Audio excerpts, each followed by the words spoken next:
One of the next-gen titles we've been rather excited to see brought to life is The Order 1886. And Baja, it really doesn't get more next-gen than this, because visually this game is breathtaking. We must stand vigilant together. Lest our ranks be poisoned by those who seek the destruction of all we hold sacred. What are you doing? Where is she? Things are not as they seem. The Order 1886 is set during that year in an alternate version of London, where a sacred order of the Queen's Knights fight to protect the city from a race of half-breed creatures called Lycans.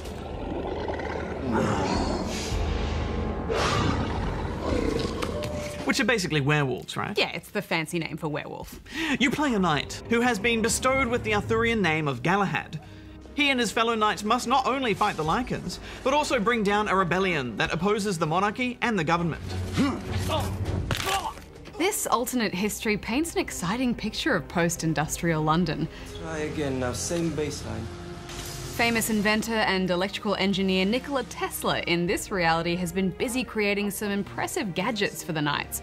This device allows you to convert between Edison's inefficient direct current and my superior alternating current. Wireless radio communicators. We've neutralized the threat on our side. Good.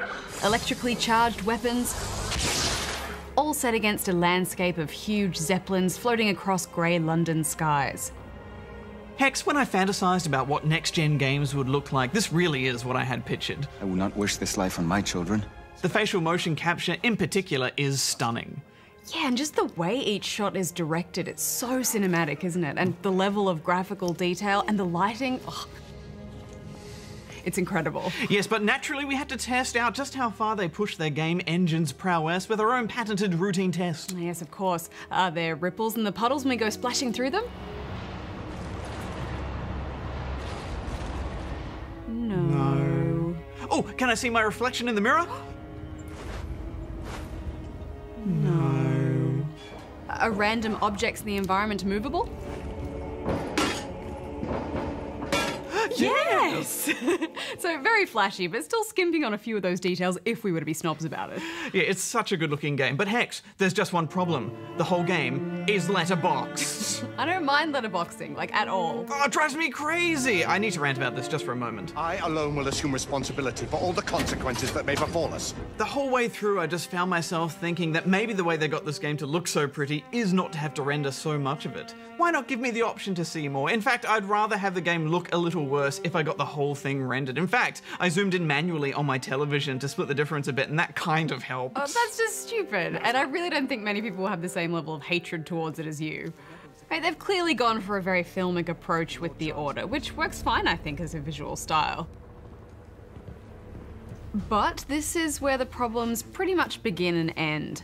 The game is so cinematic that it's constantly showing itself off to you. There's enough space to get through. So much so that control is regularly taken away from you to play out detailed animations and cutscenes. Stand ready. The path should be cleared shortly. The thermite is in place. Watch yourselves below.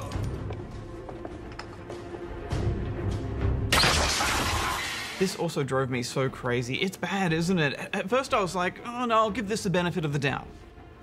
I thought maybe there's a fair bit of story set up, they want to paint a really clear picture. But it arguably gets worse as you progress. You're invited to participate minimally in many scenes through QuickTime events and the occasional press of a button, which only makes you feel even more cheated. Yeah, I mean, there were some sections where I'd walk a few steps and then an animation would play out. And I'd walk a few more steps, another animation. Pray! For God's sake, respond! Izzy. It's like, either make it a cutscene if that's what you want, or let me frickin' do it. It's intensely frustrating. And certainly all of these transitions are seamless. It is beautifully crafted. And you can almost forgive them for it because every action is so elegantly directed. Yeah, it's like they've made a game so beautiful, they don't actually want you to touch it. I think this works quite well in narrative-based games, like Beyond Two Souls, where you're more in charge of the story. But with this, I felt like the developers were having a party that I wasn't invited to. I did enjoy the attention to detail, though. The sheer amount of thought and realism behind every movement. Quite an antique. Galahad, for example, is no spring chicken. It's even joked about in conversation with his fellow knight, Igraine. I must admit, you do move fast for a man of your age.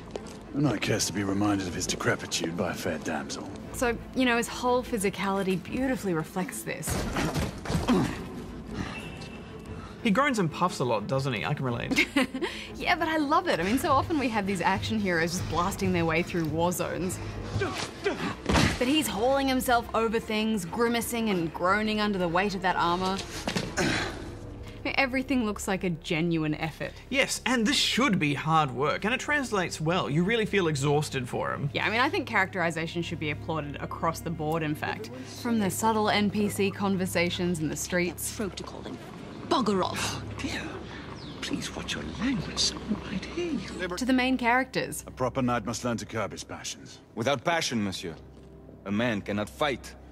We do not fight men, Marquis. There are fantastic performances from the entire cast. We mentioned already the motion capture, it's some of the best we've seen. And I thought the writing was decent. And Igraine. Sure you don't need help, love? Do you mean a strong man to take control of things? That's right. Just stay out of our way. I'd hate for you to get shot by mistake. As soon as I met her in the game, I was like, I like this woman. Yeah, there's a refreshingly substantial cast of female characters in this game, isn't there? Yeah, for a change. And all of them intelligent, strong, interesting, and play vital roles. There are things worse than Death Knight. Much worse. And if it is mine you seek in your misguided quest, then so be it. My death is a worthy sacrifice. I mean, I was flabbergasted. It's a new era. To the story, we won't say too much about it, but while I enjoyed the concepts and the setting, I found the plot a little predictable. A lot of time is spent on cutscenes and storytelling, and yet I didn't find the plot particularly original. I liked it. I mean, the character that I thought was sus turned out to be sus. But I really enjoy the world that's been created here and was still captivated by the narrative. There is just something so wonderful about this reimagining of the Knights of the Round Table. This council is now called to order. Yeah, it's a legend we all know so well, and it lends itself so beautifully to this time period. And the immediate indication that there is dissension and fractures forming within the Order itself motivates you to start investigating. Some things we need to find out for ourselves. Let's talk about the gameplay. Yes. Moving through the environment, we'll see you taking in more of foggy London's eerie streets and tunnels, in and out of shootouts with rebels. Target down! What do you think, Barjo? Is this next-gen gunplay? Well, when we played the demo for this game, I got the impression that all of the guns were going to be quite innovative and unique. Like this rifle, which shoots pellets of thermal powder with one button, and then with another button you ignite it. Yeah, and then there's the arc gun as well, which basically just shoots lightning at people. And I grabbed it at every opportunity because it's so overpowered.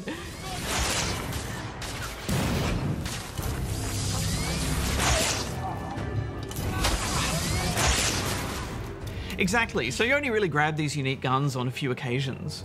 The rest of the time, it's pretty standard shooter fare with average guns. Shotgunner neutralized! I was a little disappointed. Well, I'm not the world's biggest shooter aficionado, so for me this was adequate. Nothing we haven't seen before, though. Dudes with rocket launchers and sniper sections to break up the stop and pop.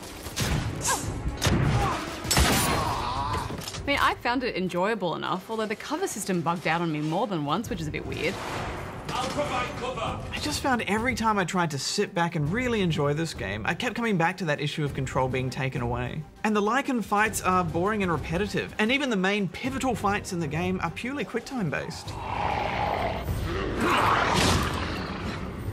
Yeah, QuickTime events are badly overused in this game. Again, I think just so that the devs could control the animation more artistically. This is most precarious, my friend. Giving up so soon, Marquis? And don't even get me started on those idiotic QuickTime stealth sections, which can just... I really don't like them. Yeah, they're frustrating and a bit dumb. There are a few suggestions of puzzles, like find a way up, or find a way across. Can you reach the other side? But mostly it's just about looking for a spot to climb. I'm nearly there! You're never really challenged by the environment. And I hate the way the game never rewards you for going out of your way to search an area. You know, there were a few occasions where the game was leading me in one direction, but a bit of searching would uncover a locked door which I'd have to pick. And I'd be like, okay, what cool weapon have they got hidden for me in here? What? Audio log? Ugh. It may sound like we're being very harsh on this, but we are, because the game really suffers from a case of style over substance. And that's such a shame, because of course this level of visual detail is so exciting and wonderful to see.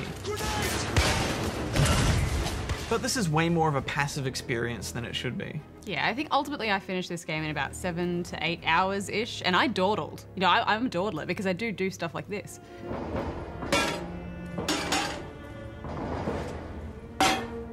And hey, I mean, you know me, I'm always craving more depth in storytelling, more time given to fleshing out the characters so that I actually care what happens to them, but not at the expense of gameplay. Yeah, the issue isn't that there are too many cutscenes, it's that there's just not enough gameplay around it.